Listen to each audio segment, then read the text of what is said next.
won't be making it to playoffs, there's a silver lining here for the squad. Yeah, the second half of the split was really rough for OpTic Academy, but we know from earlier in the summer that a lot of the newer members on the roster are strong players. They got a lot of room to grow over the course of their careers and have the potential to be attractive pickups for any team in Academy next season. Today they go up against defending Academy champions in FlyQuest, who just squeaked into playoffs this split. Yeah, FlyQuest barely made the mark, but they did it in style, absolutely slamming third-place finisher CLG from Academy yesterday. And if they can pull off another win like that today, they'll tie Clutch Gaming and 100 Thieves, which will be resolved with a head-to-head record tiebreaker. FlyQuest will then receive 5th and avoid a rematch with CLG Academy next week. So, for those of you, just to make sure that that was 100% crystal clear, there are no actual tiebreakers to be played after this. Any tiebreakers that would potentially be there are settled through match records so far. We'll see if they can pull that off, though, as we get into our starting lineups. On the blue side, it's OpTic Academy with Alorum in the top lane, Fnatic in the jungle, Palafox at mid, Eclipse and Gate bottom lane and support with Coach Cop. And on the red side, it's FlyQuest Academy. No in the top lane, Meteos in the jungle, Pekamwolf mid, Arian Kwan in the bot lane with Coach Gabriel Zoltan Johan. Now, FlyQuest is an interesting team because remember a few weeks back there was the big Meteos trade fiasco that everybody was losing their minds about, saying, what is 100 Thieves doing? Meteos is making this team work so well. Like, this is such a crazy change to do in the middle of the split. It's worked out pretty well for 100 Thieves, and ever since coming to FlyQuest, Meteos has done well, but it hasn't been like, oh, this team just can't lose a game now because they've got this guy who was having such an amazing performance in LCS. It's just been pretty normal. Yeah, and I would still say I've seen improvements out of FlyQuest with Meteos joining the team. I think their controlled play has a lot better, and I think Meteos is a great enabler in a team, and one of the things we talked about with FlyQuest is like, well, who is he enabling? Pekamwolf can be inconsistent. Ari can be inconsistent. No is functioning best as a tank player for the most part. We had a great Poppy game yesterday. And so before, he's like, I'm going to get Cody Sun ahead. And then Cody Sun's going to lead the league in DPM. And that's just not really what's happening here for this team. And I think that's something that the team has been struggling with. And, of course, the departure of Keen and Shrimp was really big for them in spring.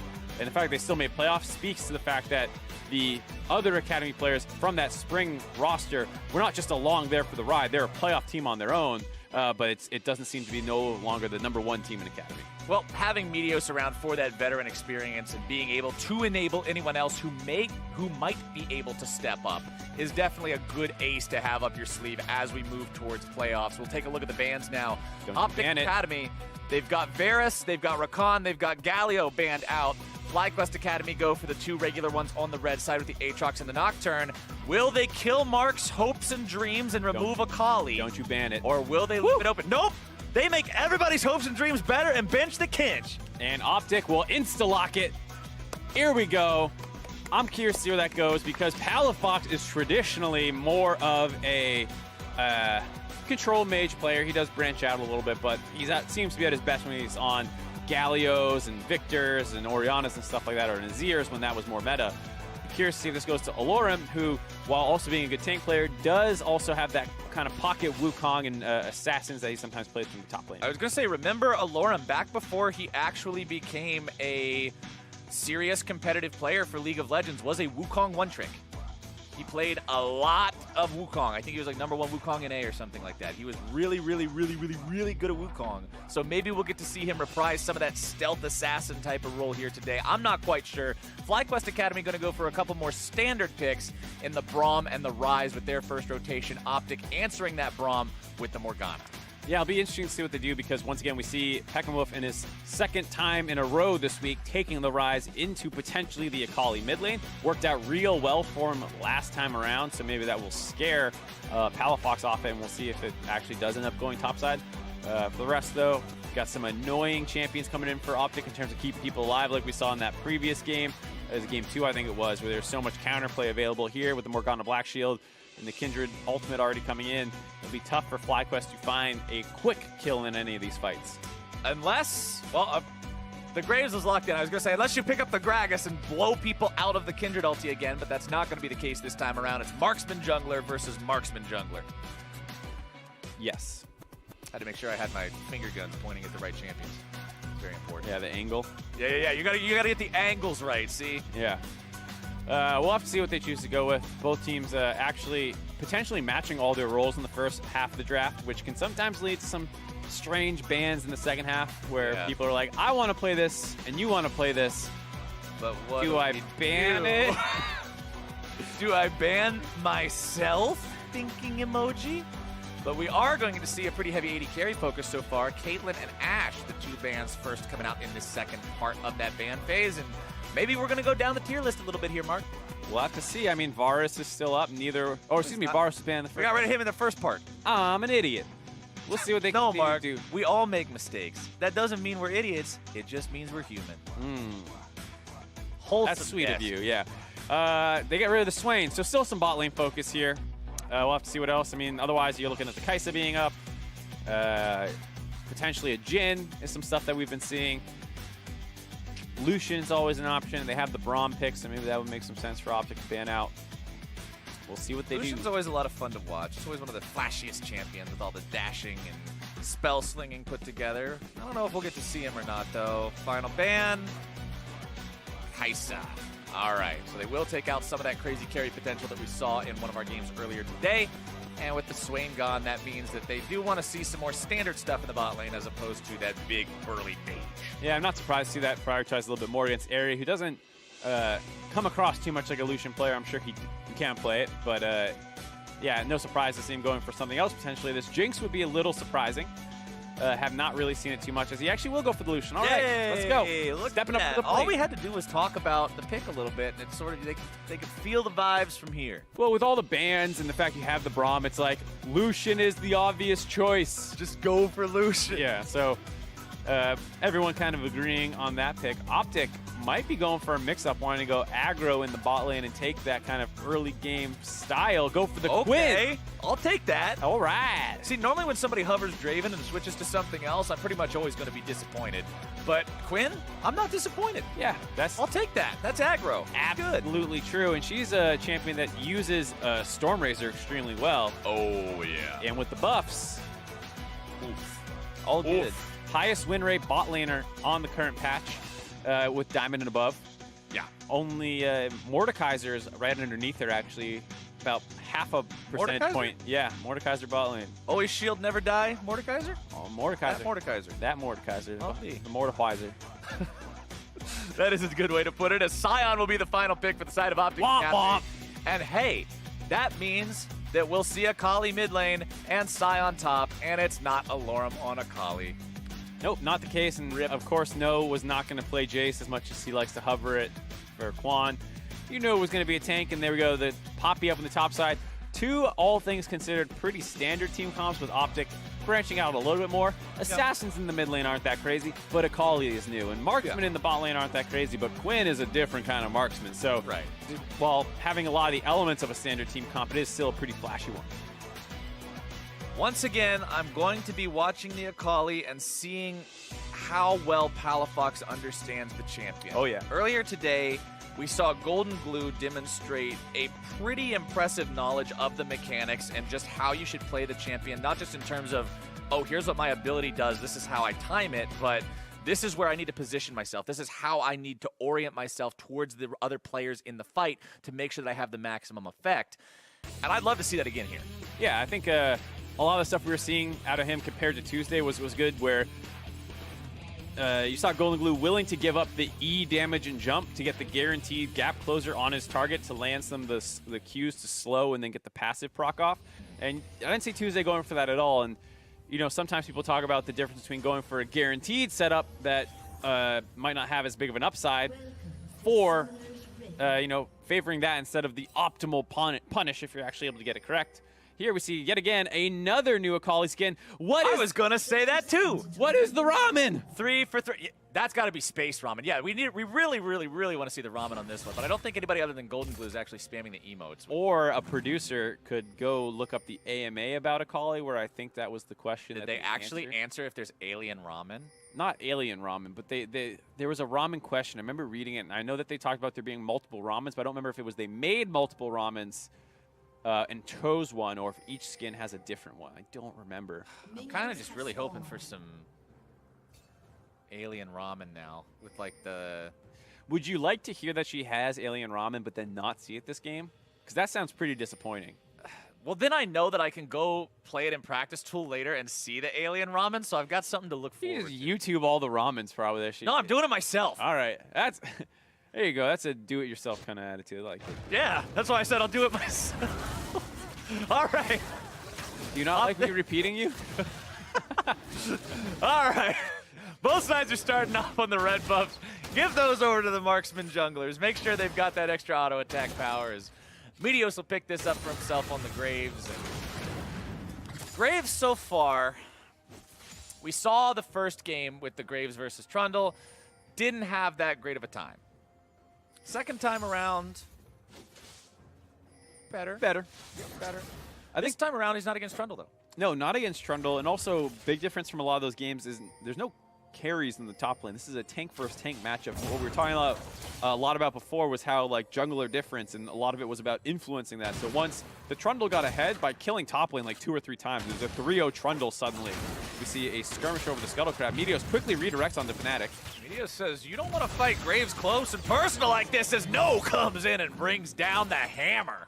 Good collapse there from FlyQuest. Yeah, and with that, No gets a red buff, so he's going to be very happy to run back to lane with that. Poppy level 2 having way bigger of an impact in skirmishes than a Scion ever will.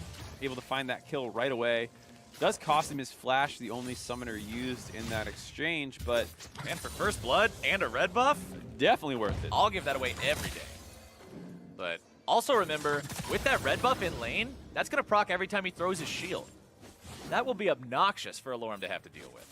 Yeah, definitely gonna feel bad. Can't win trades anymore, probably, as you also get the health regen portion of it. We see the bot lane. Eclipse showing why that Quinn pick can be pretty frustrating. If you ever missed the Jat Analyst Death segment where he explained how it worked. Shouldn't have missed that. Shouldn't have missed that. All your abilities will give them a Harrier proc. And so there's a lot of combos. The easiest one is basically go bird mode with your ult. You right-click them to proc it. We actually got a replay real quick of this skirmish. And nice by Meteos to instantly go back onto Fnatic. Doesn't get the wall damage, unfortunately, but he knows No is coming. And No, very explosive play to get that kill off. No time to react at all, really. Fnatic maybe could have flashed the wall stun if he was a god. But it was tough to react to when you're obviously focusing way more on the fact that Graves is attacking you. My head scratcher is more so in the fact that Fnatic decided to go for that fight to begin with. I mean, he squares up with Meteos when he's got 80% health. Meteos is at 100. It just doesn't seem like a fight that makes a lot of sense at the time. So OpTic Academy has to get themselves back here on the bottom side. A nice black shield, going to keep Eclipse nice and safe. Meteos shows up here trying to make something happen, but OpTic has already disengaged. Yeah, black shield lasts just a little bit too long. Quan felt like he needed to proc the fourth hit of the passive. And of course, after that, shield's still up. No stun comes through. And Eclipse doesn't even get chunked out that badly from it. I mean, yeah, OpTic Academy's bottom lane doesn't look like a bottom lane that just suffered a really nasty gank. They look pretty much as good as you could expect them to be. Palafox will continue farming up here in the mid lane, utilizing the 5-point strike to make sure that he gets those cannon minions. Remember, as a spammable ability, despite the high energy cost, it's not going to have a super high damage output here early on. You can see as he's hitting the minions with it, it does about as much as an auto attack. So until he gets some scaling on him, it's not going to be too punishing. He did start with a Dorian shield up in that melee versus ranged matchup, kind of like what we mentioned earlier. Akali will have a harder time in those as compared to up against other melee champions, so wants to go for the defensive option. Just make sure that he can keep getting this farm as the lane goes on so he can scale into that later stage. Yeah, playing against Akali, you want to make sure that you're not giving her the free healing and harass by standing next to your ranged minions, because if she clips you with that, she'll get a potential passive proc off, which then she can use to regain energy, which helps her pushing. So not getting hit by her Qs incidentally while she uses them for the wave is a pretty big thing about laning against her.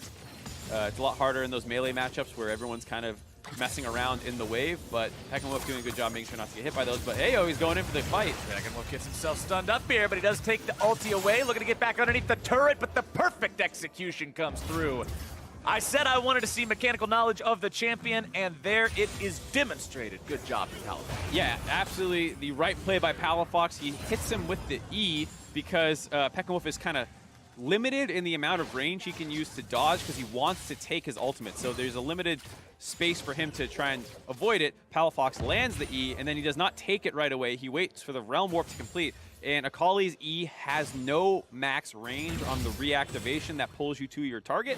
So he uses that for the gap closer, uses the second part of his ultimate for the damage, and assassinates Pekkenwolf. Good job from FlyQuest. Or from OpTic, excuse me, finding that punish there onto FlyQuest. See, this is how I know that the champion's brand new, and I haven't got to experience a lot of it myself yet either, because I was genuinely curious as he was about to hit level 6 from level 5, does he have the burst to make his play work with how close Pekkenwolf is to the turret? And now we know the answer to the question, as bottom side is 2 versus 2 yet again. Ari and Quan not afraid of going up against this Quinn in the bottom lane. Pekkenwolf now trying to get himself away from Palafox here yet again. Does find a little bit of damage into the Shroud, landing the Rune Prison right as Palafox shows up out of that stealth. Eclipse has to flash away, barely gets out. Ari going really aggro there. Yeah, nice binding to make sure that that didn't convert into anything. Has the heal summoner spell, which is the extra combat for Ari. Maybe if that binding didn't land, could have healed to get in range. There you go, there's the stun, there's the damage. Pekkenwolf drops that, and then the E was landed so he can go back in. Then, ooh, a fancy replay. Fancy look on that as you see the pierce through on that knife. Stab him in the heart of Pekkenwolf and picking up that kill. Right there. Cinematic replay for a cinematic moment.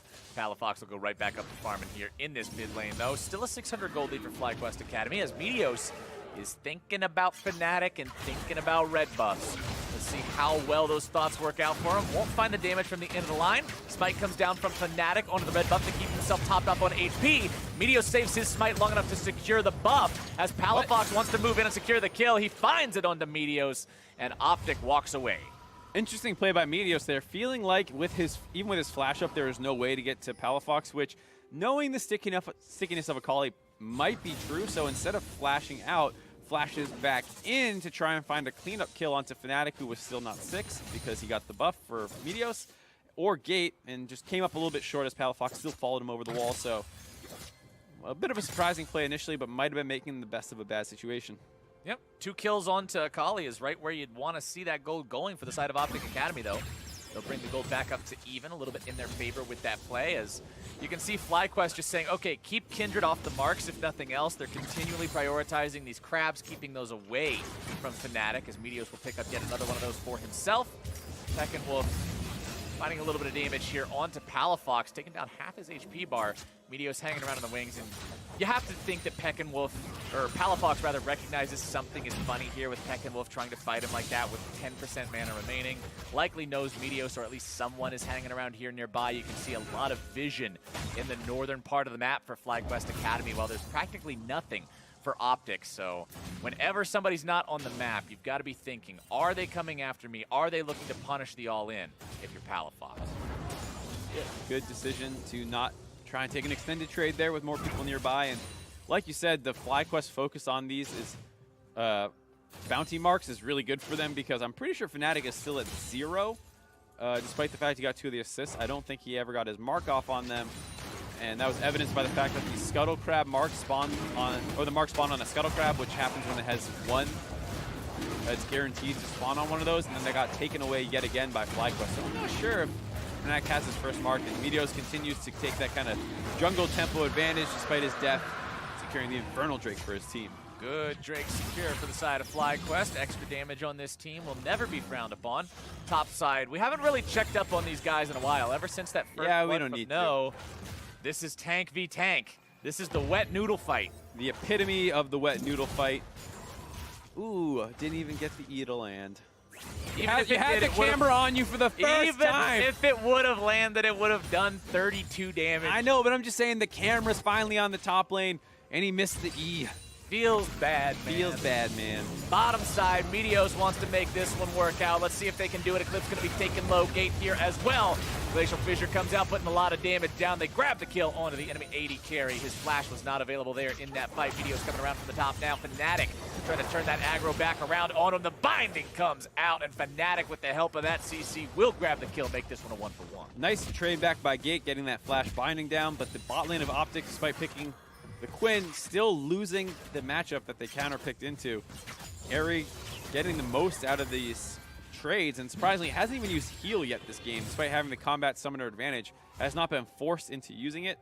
Now is a 10 CS lead, and it was nice of Meteos to come over the top with that ultimate to finalize the kill from all the early work that Pekkenwolf did. Here we go, another top lane skirmish. All right, Nose deciding to fight. Let's see what he does. He's baiting, though. Akali is on the way up. They did danger ping it, so it feels like no knows. I didn't want to know. No. Oh, I know you meant to do that one. No, I didn't.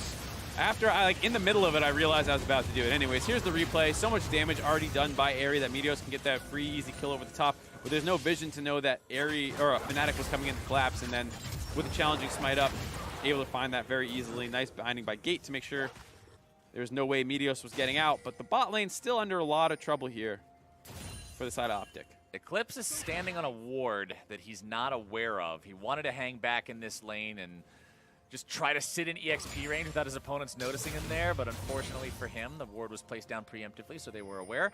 Morgana makes her way back down towards the lane now, and Gate will just try to be menacing, but honestly, up against this Lucian Braum lane, he's not that scary. They will continue pushing up the top side here as well, working on that Sunfire cape to make sure that he maintains push pressure against this Scion, who is working on the Frozen Heart, first item that we've seen so much of so far today. We've already seen 2 separate games where that item was built, once by Pyke, once by Trundle, I believe. Very effective item against multiple attack speed champions like the Graves and the Lucian. No, nothing to really comment on here. I think 5% of your health bar is about all you're going to lose. From a full combo. Yeah. Not that impressive. Surprised to see Palafox not being able to get more done with the 2-0 kills that he had at the Gate. Out of position yet again. Oh, Gate's in some trouble here. Decides to try to turn things around. Let's see if they can make it happen. Gate is going to be taken very low here. The rotation comes through. FlyQuest able to find themselves 1. Is it going to be 2? Answer is yes. Peckinwolf shows up with the artillery fire just in time to make this a 4-3 game. Yeah, nice reaction there by FlyQuest. And it's surprising to see Eclipse with that TP. It's another time where that no combat summoner maybe would have played into it. Maybe not, as it did feel like it was pretty free for FlyQuest there, but they did have the extra advantage. Now Peckinwolf has to be careful under the turret. Peckinwolf went really close to these guys, and we know how strong Palafox is. That was just not respectful. That was exactly what I was looking for when I said you got the 2-0 Akali. As soon as he knows where the enemy jungler is, gets the wave pushing under the turret and uses that obscurity to avoid taking turret damage. I was trying to remember that word earlier when I said stealth, and for some reason it just wouldn't come to mind. Like, I'm just saying, like, obscure as a keyword is fine. Obscurity as an adjective is not. Wait, isn't obscurity, it's a thing, right? It's a noun. Yeah, obscurity, I guess you're right. Anything more about this? Anyways, here's the kill. Kind of goes in. Fnatic chips in some extra damage, gets the first dash with a stun, which is all he needs to get out. Also, interrupt by No next to the wall. Alarim ulting him point blank to stop that. Pretty funny to see. Palafox, nope, he's going to get out just fine for now. Dios gets a little bit of damage in passing, but also takes some of his own. Fnatic not just going to stand by and watch his mid laner get shot up like that. They'll return some fire there. As you can see, the completed jungle items are there for both junglers. The ruby crystals that will facilitate their black cleavers have also been constructed. Honestly, it's pretty blow for blow so far this game. 3-0 on that Akali Gunblade completed, Sorcerer's Shoe completed, Amp Tome in the inventory could be built into a wonderful plethora of AP itemization that we will soon find out what it is, but I am going to take a wild shot in the dark and say Zhonya's. Yeah, I would like the Zhonya's in here. There's 3 melee threats and only Peckinwolf with the MR, or the AP, excuse me, so I can see that being a pretty good item here, as well as allowing you to potentially bait out some of these tools that FlyQuest has. I would like to see that indeed. And Akali in the side lane now. What's interesting to me that is the fact that Eclipse is the one who took the teleport. We were talking about how with Quinn's ultimate giving her so much map mobility, able to run around at the speed of light, you don't need the TP quite as much. And so you can take a combat summoner for lane, and still when you get into these potential 1-3-1 setups, affect side lanes pretty well. Maybe you don't get there quite as fast, but you still will get to most fights as long as you're able to ult and run there undisturbed. And surprisingly, he did take the TP. Aerie's the one who took the combat summoner, and I don't know how much that played into the laning phase. Maybe Eclipse didn't feel like he could trade as aggressively, knowing the enemy team had a summoner up on him. maybe that has contributed to the laning phase loss that they took. And now that you mention it, it is a little strange to see that kind of a decision being made on someone with that much mobility in the kit, but maybe the plan is late game to just have him be able to be literally anywhere he needs to be, teleport into the base for a win or something crazy like that. FlyQuest, though, will grab themselves Earth Drake #1, Total Elemental Drake #2. As you can hear the Scion ulti go off as Alorum goes right back to base. There's nothing better than an ultimate that you mostly use to run away with where your champion yells cowards as he casts it. I don't think Robot Scion does that, though. He just goes, yeah, he just makes wee whoop noises. Yeah. How close was that? You're pretty close. Yeah. I think that was pretty good. I like that. Now we see some pressure around the mid lane as No has evacuated the top side. Oh, nice flash forward into Glacial Fissure from Quan there, but also a good Lamb's Respite from Eclipse. Going to buy a little bit more time here. Gate tries to get himself away, but the culling comes through over the wall. Meteos likely the trade here as Palafox goes on a rampage, finds himself his 4th kill of the game. Quan also dropping means it's 2 for 2. Yeah, nice collapse there as Peckenwolf still kind of on the wrong side of the map, but will take this trade. Not too afraid of Alorum, but Alorum and Pals is an entirely different situation. No underneath the turret, drops a steadfast presence, just moves forward, says, get the hell away from my turret. Slams down the hammer. Airy finds a little bit of auto attack damage there. Palafox not slammed into the wall means he gets away just fine. Peckenwolf still looking to find a little bit more here, maybe with the lockdown from a Rune Prison, but can't quite get in range. Yeah, it would have been interesting to see if FlyQuest would have gone if that wall stun had hit. But not the case. Both teams seem like they're going to disengage here. Maybe FlyQuest stick around, try and use this cannon wave to take this turret down. Eclipse is back, though, with his ultimate, as well as Gate has respawned, so they're still pressuring, but... FlyQuest really wants this, and Gate nearly gets taken down.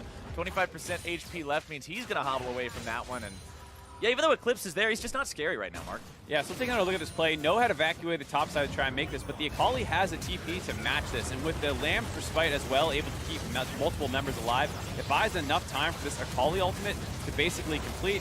Gate and them try and disengage. Meteos used his ultimate to clean one up. Airy got the other, but now Meteos is stuck under the turret, and the Braum was the one tanking the entire time, so those 2 kills get traded back instantly.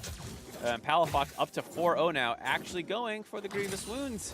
Captain Flowers? If nothing else, he's at least making a pit stop for Oblivion Orb on the way to his next big item, which I almost always support on a mid lane AP champion these days. The item is just so cost effective when combined with Sorcerer's Shoes especially to give you the extra penetration and make it so you can find that burst.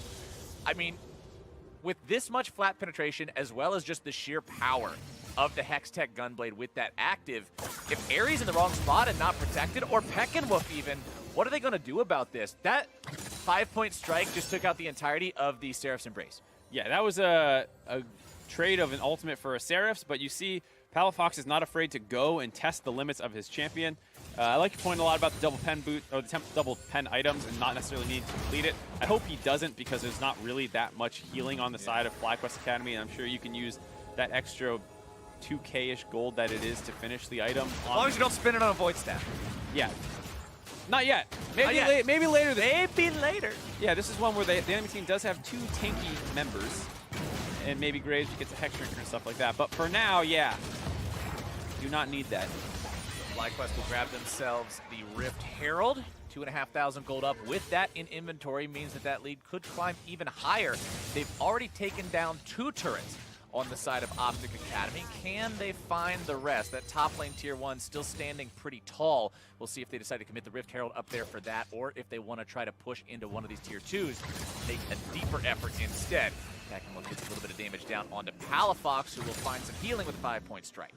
You see, it's not bad for Peckenwolf. If he's able to land the basically instant E before the obscured status gets applied to Palafox, he can then hit the Q because it's no longer targeted, and it allows you to actually still chip away at the Akali pretty effectively in the Shroud as long as you're getting your runes applied through the E. And you can even spread them from minions if she's trying to use the Shroud within the minion wave. There's actually, now I think about it, a couple things that are good for it. Get a fight in the mid. Oh, Gate just completely destroyed there in that fight. They don't even have the chance to go for the honest 2v2. Kwon goes for the Glacial Fissure, going to be interrupting these guys, if only for a moment. TP continuing to be channeled. No makes his way into the fight, not able to find the wall. Slammed down onto Eclipse, still takes him very low. Walks his way back into the Lamb's Respite, but No is still just tanking way too much. He's taken low, he's taken down, and Palafox walks himself out of the fight. That is a 2-for-1 go in the way of OpTic. Yeah, Palafox spent the entire fight messing around with area on the backside of the fight, which means No was alone diving in there, no damage really following up with him. Palafox could not quite find the kill, but still almost got it. And in return, bought his team enough time to kill the enemy tank. 4-0-2 for this Akali. As the Drake is spawning in under 1 minute. It's Infernal Drake number 2. It's very important, and FlyQuest recognizes that, trying to put some bodies down here, set down some wards, clear out some vision. But at the same time, Scuttle has been secured by the side of OpTic Academy. Also worth noting, Eclipse does have that static shiv up and running at this point, along with the Storm Razors, so 2 storm-themed items coming out for him. 2 big procs. I thought birds didn't like storms. Maybe it trains them to navigate better because they're flying in rough weather. Only the strongest birds can fly through the storm, Mark. Yeah, and then they take the training weights off. Yeah, and it's a clear day. And he's ready. Get the weed music ready to go for when Eclipse is done flying through the storm. As the wave will continue to be pushed in here in the mid lane. That Drake spawns in 10 seconds. Total control over the bottom river being exercised now by OpTic Academy.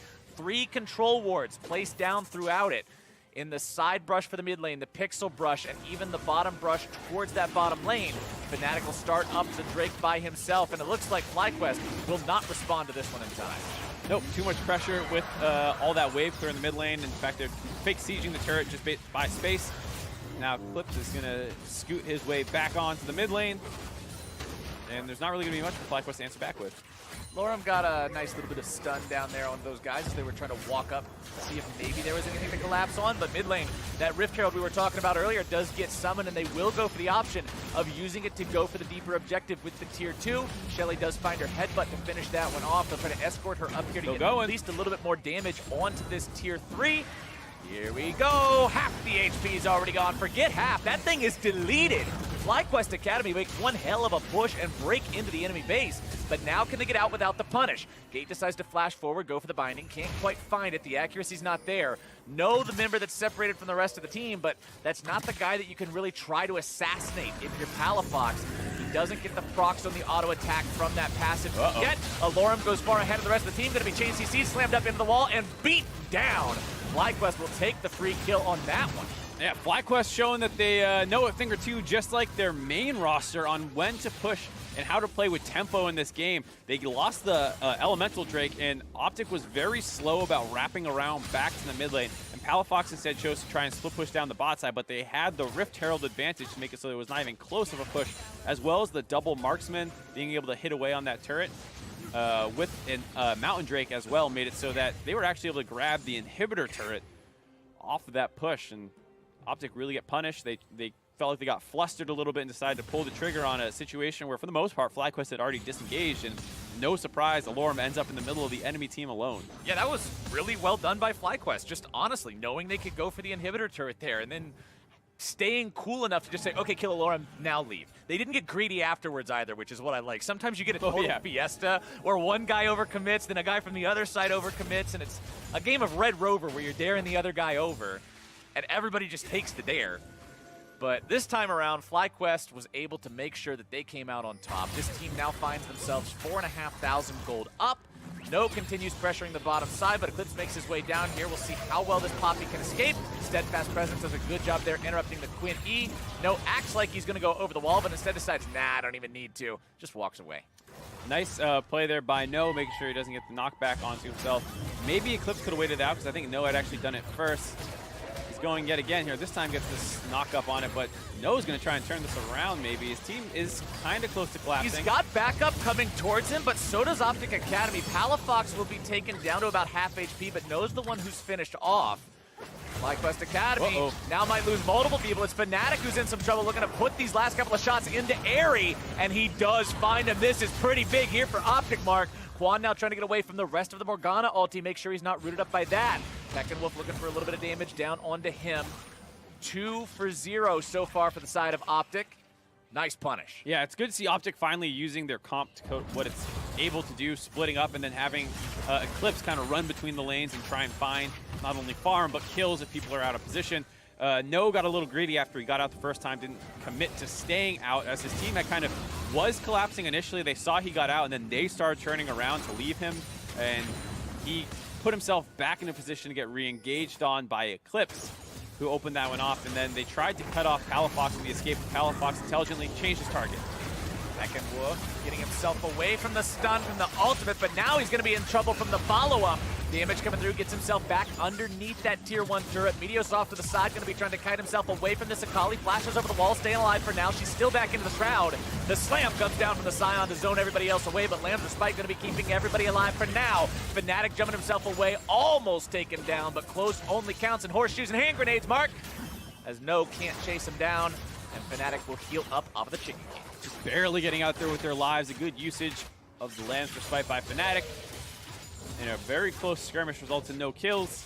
OpTic are starting to feel like they're making their way back into the game, still down 3,000 gold and no turrets in their favor. So if they can ever win one of these fights a little bit more decisively on FlyQuest side of the map, they have a lot of standing gold to catch back up into this game. Lots and lots indeed. I want to quickly check in on Palafox as well, because I remember talking earlier about the build and where we hope he goes with it. He does decide to complete the Morellonomicon, goes for the Grievous Wounds as well as just the enhanced stats on the item. Now also going for that Zhonya's Hourglass that I was initially predicting to be the second item, so I was off by 1 there. I'll take a consolation prize, sure, whatever. That'll be helpful as he dives in and tries to make these plays onto the back line that he has found success with so far, but as we also saw in that last play, Peckinwolf with this Banshee's Veil on the rise, pretty big for making it so OpTic can't engage on it. Yeah, definitely the case. And now with a fair amount of MR onto 2 of the members, you have to wonder if maybe... Is it time for the Void Staff? Is it appropriate? Or maybe should you have gone Zhonya's as your second item straight into Void Staff? And you skip the flat pen a little bit, makes you not as good at killing Airy. It's tough to say. Either way, you know, as much as we're talking about his build, it's mostly coming out of a place of curiosity because there's no standardized Akali build yet, and Palafox is obviously having a great game. That's why we're having the conversation around it, is what does seem to be the best situation for this champion in these moments. Quan could be in some trouble. Glacial Fissure down on the front line. Unbreakable keeping himself alive. But Palafox says no, sir. He is dominating. Now moving around in the shroud, giving himself going still. Meteos take him down below half HP. Peckinwolf and No trying to zone the rest of the team away. Palafox goes down, and that one's going to be big. That is your carry out of the picture now, as Alorum is going to soak the shots from Airy. He tries to get himself away from this. No goes over the wall with the flash. Fnatic says, gets himself over the wall as well. And it looks like the fight is going to stop. It's a 2-for-1 go in the favor of FlyQuest. Yeah, but they have enough pressure now to potentially start off onto the Baron. Looks like they're going to choose to instead go down to this Ocean Drake. It's 28 minutes in the game. Both carries are dead. Fnatic does still have his Lamb's Respite, so there's a bit of a risk there. Meteos also has no Smite, so I guess that's why they chose not to risk a potential Baron steal situation and get the easier freer objective. But a nice fight there by FlyQuest. 2 important things here. One, the front line and back lines really get split off really hard here as they're initially engaging. They want to continue to try and chase through, but Quan is able to effectively get out and pull Palafox all the way in with him, and No has ejected of the people from the backside, as well as Eclipse just getting blown up by Peckinwolf. And so now the backline has no damage for OpTic with the death of Eclipse and Fnatic getting kicked out, and then it's just Palafox alone diving, and his backline's not being able to accomplish anything. So good play by Peckinwolf and No, who kind of took out both of those other backline members and made it an easy fight for FlyQuest to clean up. It seems like it's constantly the team who's trying to start things is the team that the fight turns around on. Just like in bottom lane when Poppy decided, okay, this is where we turn it, team. Yeah. And it went the other way. And then mid lane where Alorum's like, no, this is where we go in, team. And then it turned on them. It seems that erring on the side of caution is the name of the game as we move through the midpoint of this match, getting closer and closer to 30 minutes, closer and closer to that late game where every mistake will mean that much more. And I think FlyQuest have actually kicked off this Baron with a 3-man while posturing. Yeah, there goes the blue trinket, but it's too late. Baron buff already down below 2,000. They're going to finish this off and Realm Warp out instantly. Nicely done. And this is the stuff that we're talking about FlyQuest seems to have improved on over the course of the split, as No is going to be fine here. Is that their macro has become so much better ever since the addition of Meteos. That push down the mid lane to get that inhibitor, the Baron call right there are both great calls, and their skirmishing still sometimes leaves a little bit to be desired, and that's what they're looking to improve the most on. But they are one of the best teams at macro in Academy by far. And even though, like I said earlier, bringing Meteos onto this team, it's not some moment where you're like, oh my gosh, this team wins every game now because they have a guy who is playing in LCS. Just having that leadership, having that experience, as you already demonstrated, showing up big here for FlyQuest Academy, who now with this buff, remember, they don't even have to deal with the normal wall of, okay, guys, we got to siege up, knock down this turret. We had that 10 minutes ago. Yeah, that's going to make it so much easier to get some good usage out of this, and then they'll have to split up and start working down the inners and the side lanes. A little bit of a decision, it feels like, on walking up on this, maybe not wanting to risk getting pincered into that base. At least want a little bit of pressure on one of the side lanes first, I guess. Yeah, right after I praised their brilliant macro, they don't have control of their top wave. They all reset, and they don't do anything. Yeah, FLYCR strikes again. Eclipse will hang out here on the top side just to see who shows up. Peckinwolf will farm all of that up. You can see the assist me ping coming out right now. As Peckinwolf finds himself jumped. Who even needs the Akali? Oh, wait, never mind. I guess you do need the Akali. Yeah, people talk about how there's some more damage in League of Legends these days. That was some damage, Mark. That was some damage, as it looked like Peckinwolf was about to get 3-shot, and instead it's Eclipse who gets 2-shot. I'll raise you a shot. Yeah. And now, OpTic are down pressure as more people were committed up to the top side. Sion is able to get himself out of there. Alorum utilizing the ulti to retreat. They were not able to put someone in front of him on the side of FlyQuest. That is really the only way to deal with that. You have to body block him so that he can't run away. But FlyQuest have now found their opportunity to go for that mid lane inhibitor. Nobody can stop them. Palafox is still on the top side. Meanwhile, the waves have been prepped. It's bottom that is the next target here for FlyQuest Academy. The tier 2 will fall rather easily. It's a 4-man push now looking for the T3. Palafox still backing there in that top lane. They don't know exactly how soon he'll get back to the base. It looks like he has found his way back there now. FlyQuest need to be careful not to fall into a 4 versus 5 with Peckinwolf in that top lane. He does have TP to join the fight, but considering just how much damage is...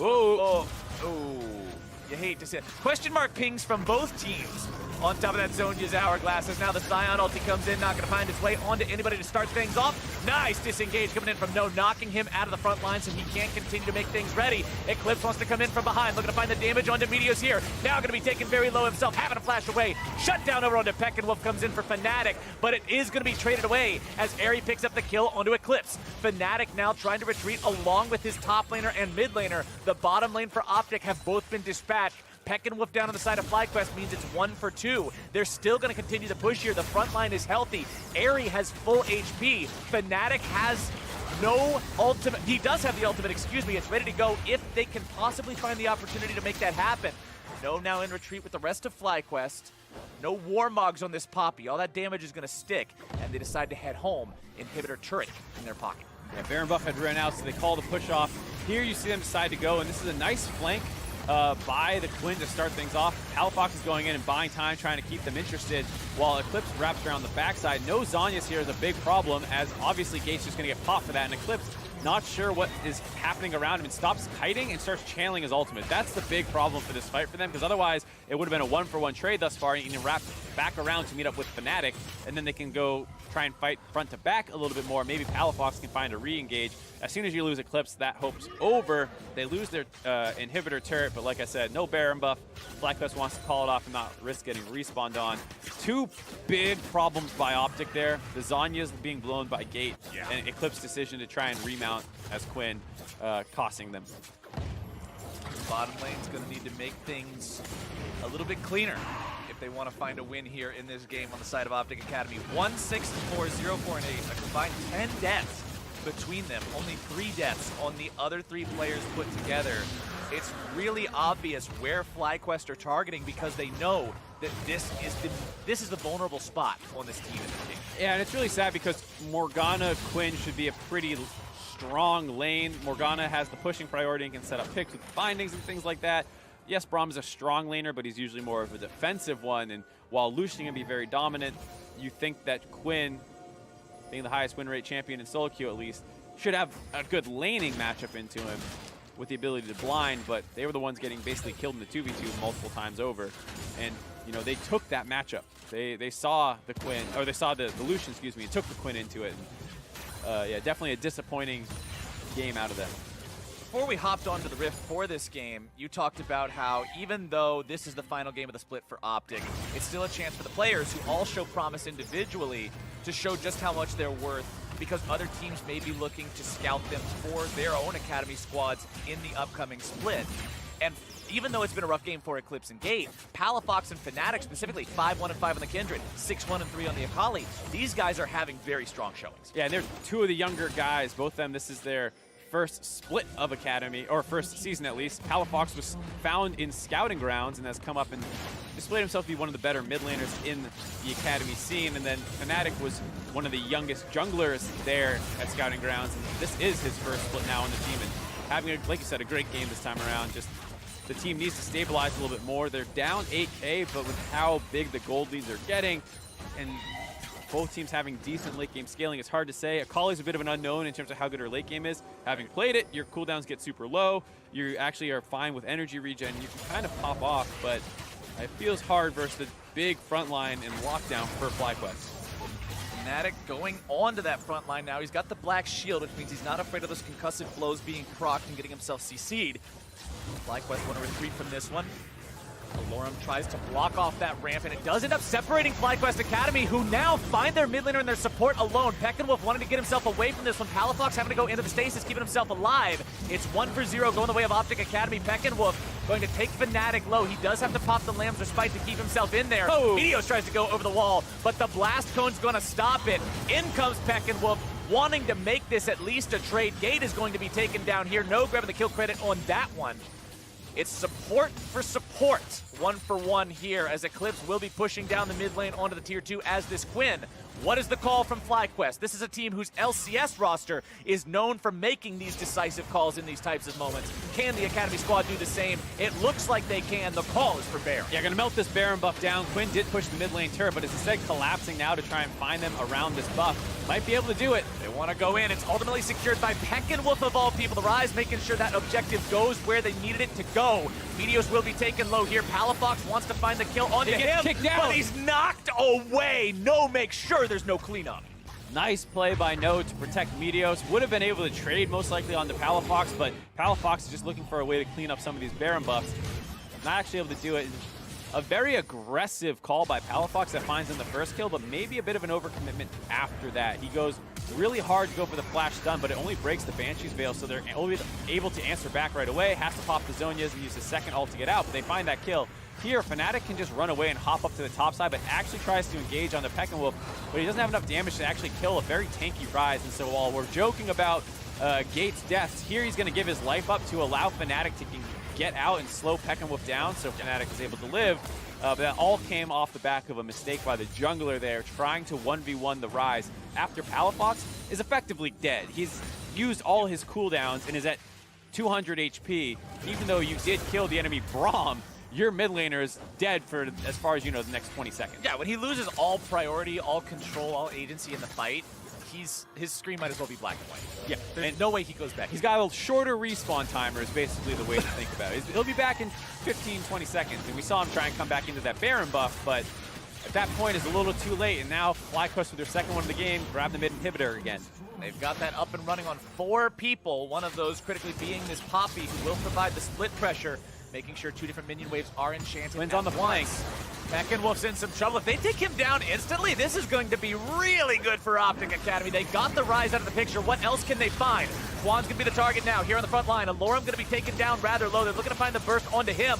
Culling goes through a little bit more damage. We'll find the killing spree there for Airy, as now Fnatic gets himself jumped on. It's Lamb's Respite keeping him alive as No fights Eclipse off to the side. Fnatic going to go into the stasis here as well, utilizing the stopwatch. Still going to be killed. Palafox 1 versus 3 goes into the Shroud, but can he find the outplay? It looks like not. The piercing light will find its way into the shadows as the Nexus turrets fall, and FlyQuest Academy will find their win here against OpTic. It was a long, hard-fought game. OpTic tried their best, but FlyQuest show why they're going to the playoffs. Not before killing a couple more minions, increasing those scores. Pad those stats, baby. Get those S pluses from the client. But a really nice game by FlyQuest. Like you said, very hard-fought game. Really had to prove themselves here, as a number of the members of OpTic were finding a lot of kills and making it difficult. But the better macro team reigned supreme. The better macro team pulled off the macro that this LCS and Academy both. FlyQuest just seem to be finding it in being decisive when other teams aren't decisive and saying, nope, Baron. Nope, we're doing this. Nope, push mid. We're taking that inhibitor turret. And I love that, Mark. You know what else? I love that. You know what I love? What do you love? Akali highlights. Akali highlights. Let's see if we got some of those for you guys as we once again saw a solid performance from the new champ. Yeah, and here, like you were saying, the 100-0 real quick. Also not taking the E until at this point, then can get the XQ with the Q ult. W out just for a little bit of move speed there. And then here, a really nice play to flash onto Meteos. Meteos flashes to try and trade out instead, but he'll just take the ult over to get that trade kill. Palafox started getting a big lead for himself, and a lot of the plays that worked out well for OpTic were coming off the back of him finding these decisive engages. Nice TP here for another cleanup, and you get to see why teams are playing the Akali pick there. It's still obvious that there's a lot to figure out on the champion, but you see how much agency it has to decide when I want to go in and when I don't. And when you do decide to go in, how hard it is for the enemy team to stop you from doing what you want to do. Definitely seems like a strong pick, a great assassin to really go in there and, like we said earlier, have that moment where you say, I'm in control. Like, you're in the driver's seat with this champ, and depending on how well or how poorly you play it, you can come out on top looking like a hero, or you can end up in a spot that's not so great. But now that we've seen your thing, we've talked about the Akali plays, let's go back to my thing and some of these calls that FlyQuest made. 37 minutes in, they grabbed the Baron. Yeah, and here you see Palafox going for a big play, and it does actually work out, the fact that they're able to kill the Braum right away. Here they just need to disengage, kite up to the top side, let Palafox reset, and you're up a man. Instead, they continue the skirmish going on, and they have the Quinn trailing from the backside, never able to get involved in the fight, effectively making this a 4v3, and Fnatic is forced away early on. Gate gives his life up to keep him alive, but after this, obviously, FlyQuest are healthy enough to look for the Baron. You see Eclipse try and make things dicey by pushing up the mid lane and saying, uh-oh, I might take your mid inhib. But like you said, FlyQuest, more than aware of the situation. They just go for the Baron buff, finish it off very quickly. If Eclipse had stayed in the top side, they're going to use the Baron buff to get out. Not the case, as they tried to win this fight on the back end of it, focus down Alorum, and then they go ahead and punt the Akali out, making sure she can't possibly clean Meteos up. And like you said, just very decisive shot calling. You can see that even though it's kind of jagged, it's always trending in FlyQuest's favor. And that's one of the things good macro will do for you, is that even if you're losing fights, you're losing them on your half of the map. So the gold never truly swings back with like, oh my god, all the turrets are suddenly down. Yeah, there's no, holy cow, OpTic's totally in control of the game now. Everything's completely switched the other way. It's, okay, that fight didn't go as well as we thought it did. Maybe Akali's a little bit stronger than we were expecting, but at the end of the day, it's still a FlyQuest victory. And the Academy regular summer split has now come to a close. Our playoff picture is locked, so let's see how the teams stack up. Cloud9 and Team Liquid Academy end in the top 2 spots, earning a bye to the semifinals. CLG Academy will finish 3rd. Then we have a 3-way tie between the next 3 teams, resolved by head-to-head record, with Clutch at 4th, FlyQuest Academy in 5th, and 100 Thieves with the final playoff spot. That positioning means our first quarterfinal next week will be between Clutch Gaming Academy and FlyQuest Thursday at 3 p.m. And Counter Logic Gaming will then play 100 Thieves at the same time on Friday. And this is a super interesting matchup to me, just because we heard both Academy teams that we interviewed today, who are they scared of? People are saying Clutch. No one apparently wants to play Clutch, and when we ask why, that bot lane's pretty good. Piglet has been messing kids up, and the rest of the solo laners have stepped up around him, and it made it so that you heard 100 Thieves say, yeah, we'd rather have CLG, and that's exactly who they got. So they better put their money where their mouth is now, because they called them out, and they got their guy. If you get your wish, you better be able to take that guy down. Otherwise, you might end up looking a little bit silly. Academy is over, but the NALCS still has 2 weeks of play starting tomorrow afternoon. Game 1 pits tied teams 100 Thieves and Echo Fox against each other. Then it's the classic TSM and CLG rivalry in game number 3, while Team Liquid will look to hold on to first place against OpTic Gaming. Should be a lot of fun games this weekend. Yeah, starting on that first game of the day, 100 Thieves Echo Fox is always a fun game. We have one of the slower teams versus one of the faster, crazier teams. One team doesn't like conflict and wants to spread you across the map. One team, all they want is conflict. So it's about which style is going to win out on that day. Plus, TSM versus CLG. I mean, how can you classic. not? The classic matchup. Tale as old as time, song as old as rhyme. NALCS to a T. TSM versus CLG. I made a rhyme and I didn't even have to.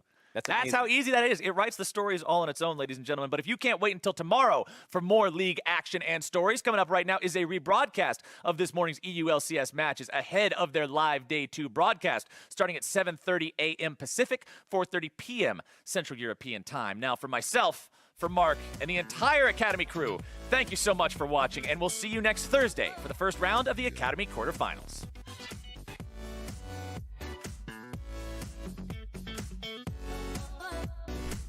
Says you don't want to fight Graves close and personal like this as No comes in and brings down the hammer. Let's see if they can make it happen. Gate is going to be taken very low here. The rotation comes through. FlyQuest able to find themselves one. Is it going to be two? Answer is yes. Now moving around in the shroud, giving himself going still. Meteor's taken down below half HP. Peckinwolf and No try to zone the rest of the team away. Palafox goes down, and that one's going to be big. Peckinwolf finds himself jumped. Who even needs the Akali? Oh, wait, never mind. I guess you do need the Akali. Lips wants to come in from behind, looking to find the damage onto Meteos here.